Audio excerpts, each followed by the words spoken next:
I am also grateful to you all for from time to time covering the various events related to the army. These have been positive articles, these have been negative reporting, but I suppose this is very much required in our environment, because positive, of course, it spurs us to carry on doing the good things, and the negative reporting ensures that we have more accountability coming about in our rank and file. We do the right thing the right way. We do the things as per laid down norms, follow the rule book. And from that point of view, I must thank you for your reporting from time to time and your support. It's a very challenging task. I fully understand it's not an easy task for the media, because when we sit in the drawing rooms, when we sit in our offices and watch you all reporting on various events, it's not an easy thing. I know that you feel values of the environment while putting your together in various reports. It's not an easy thing. And on behalf of all ranks of the Indian Army, let me compliment you all and convey my greetings to you in this regard. And I think you're doing a great job in this regard. Ladies and gentlemen, I take this opportunity to convey my condolences at the outset to the bereaved families of our soldiers who have made the ultimate sacrifice since the last Army Day in 2012. And total figures are 91 all ranks, which includes 6 officers, 8 JCOs and 57 other ranks. These officers, JCOs and men have made the ultimate, the supreme sacrifice in the line of duty and in the best traditions of the Indian Army. And I feel that we need to salute these. On behalf of all ranks of the Indian Army, I salute these gentlemen who in the very noble cause have laid down their lives. My heart especially goes out today to the families of 2 soldiers who were killed on the 8th, who were mutilated, their bodies were mutilated after that operation by the 8th Pakistani regulars. It was a gruesome act, most unpardonable act. We have lodged a strong protest in this regard to the government, to the DGMO, and this is being taken up today. Alongside this act, it defies all logic. It's against the very principles and rules of engagement. It is against the very ethics of soldiering and professionalism. And therefore, in very strong terms, we have taken up this case with the government of Pakistan, through our government. You would have heard the statements of the Raksha Mantri, you would have heard the statement of the Minister of External Affairs. The DGMOs have conveyed this during the DGMO talk. And this afternoon, in fact, at 1 o'clock, when we have this flag meeting today at the brigade commander's level, this again is being put across, being lodged, protest being lodged in a very strong manner today. I wish to clarify a few aspects, ladies and gentlemen, with regard to the incident, because we've had varying descriptions coming about on this incident. The first thing I wish to highlight is that there was no operation undertaken by the Indian Army on the 6th, as alleged by the Pakistan Army. And this is covered widely, they've been talking about it, but having ascertained from ground, it's with conviction that I'm telling you that no operation was carried out by the Indian Army on the 6th. The other thing about blaming one of the commanders, that there was a commander who was very aggressive, and as a result of this, this has started. Well, I expect all my commanders on the line of control to be aggressive and offensive in the face of provocation and firing. I don't expect my commanders to be timid. And from that point of view, I think the commanders on the LC are doing a great job, and their morale has to be kept high. They're doing a wonderful job. They are operating, they are conducting themselves in a professional manner. Their response is always in retaliation to being provoked and not being fired at. And the response is always measured and for effect. The other aspect I wish to highlight in this regard is a word about Charunda village, media has been covering. And a certain amount of impression has been given that the entire thing has started from there. I wish to clarify, and we have a picture of village Charunda, which will be shown to you during the break after this. It's being carried by DDGPI. He will show to you. From the picture you will see that Charunda village is dominated by the Pakistani posts. And therefore, when it is dominated, it has also been subjected to large number of times to small and water. In the month of October, there were 3 civilians who had been killed in the village Chirunda, which included one lady, a pregnant lady of 23 years old. Now, in that area, when you are being fired upon, you don't expect the soldiers to walk in the open. And therefore, the soldiers have prepared a communication trench, a crawl trench, and an observation post. There is no concrete defense works in this area. I wish to assure you of this. And therefore, this information which came up, that it was on account of this, it's all false. And let me also tell you, this kind of activity goes on both sides. Preparation of defenses, modification of defenses, upkeep of defenses. This is an ongoing activity along the line of control. And I must share this with you. Right from my company days to the core day, I have commanded on the line of control. And I have enough experience with regard to this. And I've also thought that some of you, in fact most of you who are old-timers have been to the LC. But those who wish to go there again, I've already thought of it, I've told the DGMO, we'll be too glad to take you to the LC to make you understand the dynamics of line of control. What exactly goes on over there. Because once you see that for yourself, you'll find your reporting will fall in the correct perspective. And you'll be able to appreciate this incident, how it occurred and why it occurred, and what needs to be done. Therefore, we will try and take you there at the earliest, the moment things stabilize, we'll take you to that area. The other thing I wish to highlight is that this response, which so-called alleged response, or as being portrayed by Pakistan, that it was a response to our operations on the 6th, was premeditated and pre-planned. If you see the sequence of events, it very clearly emerges that it was a pre-planned activity. They blame us for this operation on the 6th night. On the 7th morning, their DGMO calls up our DGMO and he calls for a DGMO talk, which of course manifested on the 7th. They pass on a demarche to our diplomat, to our High Commissioner in Islamabad on the 7th. They launch a media campaign trying to portray us in poor light and saying that we have launched the operation on 6th. And within about 50 hours, they launched this operation. Now, ladies and gentlemen, such operations require time for planning and execution. The execution very fact is taking place, but this kind of operation requires detailed reconnaissance.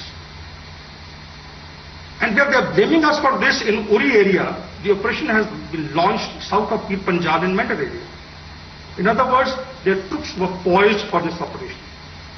Pakistan was only looking at, the Pakistan army was essentially looking at justifying, legitimizing this action. So therefore this entire information campaign which was launched by them, which is based on lies, has got to be understood in the correct perspective.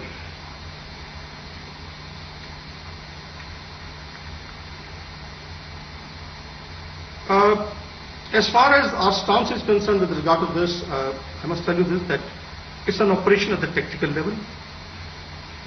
And as you know that in the war fighting arena, there are various levels at which these kind of operations are undertaken.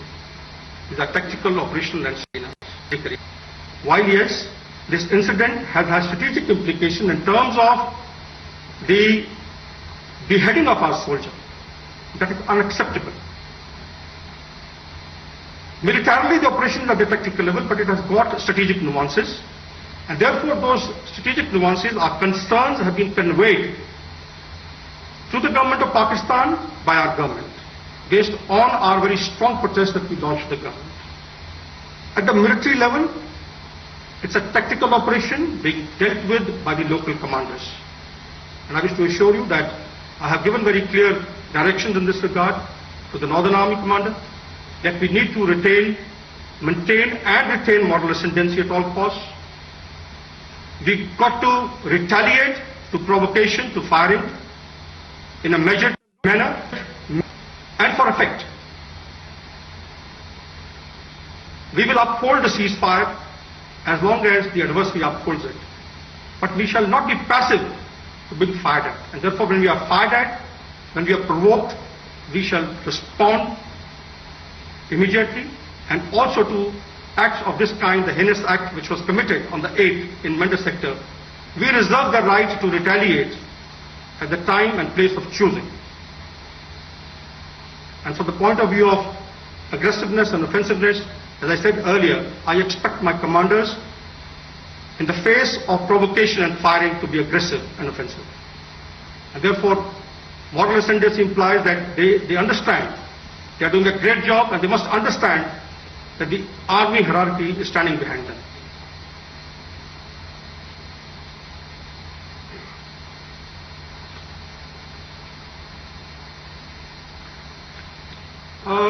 I would take on questions in this regard. I know this has been in the media and the news for a long time, and rightly so, because it has been an emotive issue.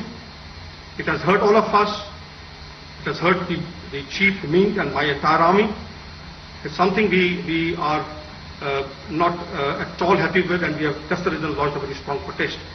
I would take on questions in this regard later, but ladies and gentlemen, since this is an annual feature, I think it will be most appropriate I touch upon some other facets of what we are doing and what we've done in the past and how we intend moving ahead. Would you like me to cover this now, or you feel I can cover this later? You want me to ask questions on this issue first? Just one. Sir, it will be better that you finish. I think I'll just go ahead and let me cover. Right, the Indian Army is moving ahead with a vision. A vision in the backdrop of the national aspirations. Vision in the backdrop of where we are today and where we have to go. And therefore, from that view, the vision of being stipulates essentially the operational effectiveness of the Indian Army to ensure it remains a potent, accountable, responsive, relevant and instrument of national power.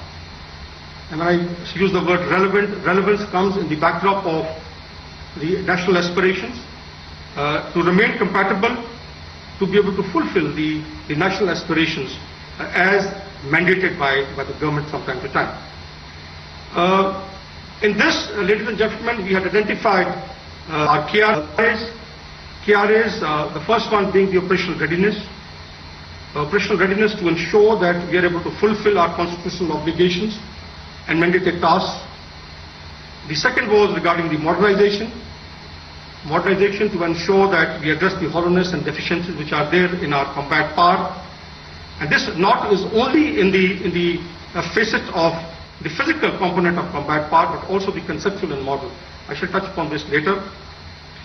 The other KRA is strengthening the work culture and upholding the cherished core values of the organization.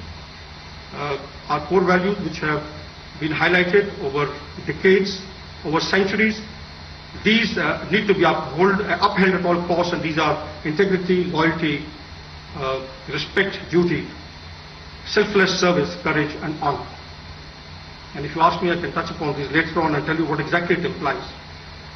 We are also looking at the human resource management to ensure that there are very high levels of morale in all rank and file, or members of the officers, GCOs and men.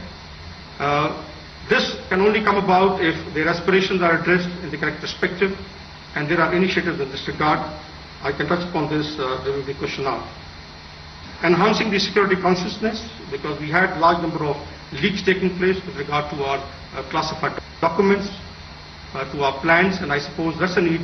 There's a need to share our plans, our classified material on need-to-know basis. The other is about enhancing jointness with the other two services. And the last one, looking after the welfare of ex-servicemen and Veernaris, because, ladies and gentlemen, they belong to the bigger, the larger family of the army. And unless they are happy, they are at the bedrock of this structure of the army. And unless they are happy, the army cannot be happy. And unless they are happy, we can't have the right kind of material coming into the army to join our rank and file. So therefore, this is another KRA that has been spelled out. With respect to modernization, I must tell you that I talked of the combat part. I touched upon the physical aspects, but let me tell you that combat power comprises three components: the conceptual, the moral, and the physical. The thrust of the Indian Army is in the three domains, in the three facets. Conceptual, dealing with the strategy, with doctrine, with operational art. We are revisiting our strategy, we are revisiting our doctrines to make sure they are compatible, they are relevant. We are also going into the moral aspects which relate to the motivation, morale, leadership, training, and we are getting into the physical aspects of the combat part, which essentially are the human resource management, human capital management, equipment, related issues, infrastructure, optimization of our force structures and their strengthening, and the logistics. We have, with regard to acquisitions, further refined our mechanisms to make them more accountable, to make sure that various stages of the acquisition plan are met in a time-bound manner. They are constantly monitored. There is more transparency, and we stick scrupulously to the provisions of DPP 2011 for capital and DPM 2009 as far as the revenue budget is concerned. I have the PSOs also here today, ladies and gentlemen, and any factual details which you feel you need, we shall be able to share those with you on need-to-know basis, as I said earlier. Because I can imagine that there is a desire of know more and do more, but you'll appreciate that given the sensitivities of certain plans, of certain actions, we will not be able to share the entire thing with you. Like for example, certain schemes, I wonder if it has already been covered. Because as per DPP 2011, we cannot be sharing information on various schemes, at what stage they are and what is being done. But broadly, yes, what our thrust areas are, I can always tell you that. With regard to our operational plans, kindly bear with me. Again, these have got to be shared on need-to-know basis, because the plans, if they get divulged, they can create problems at the grassroots level, at the ground level, when they are executed.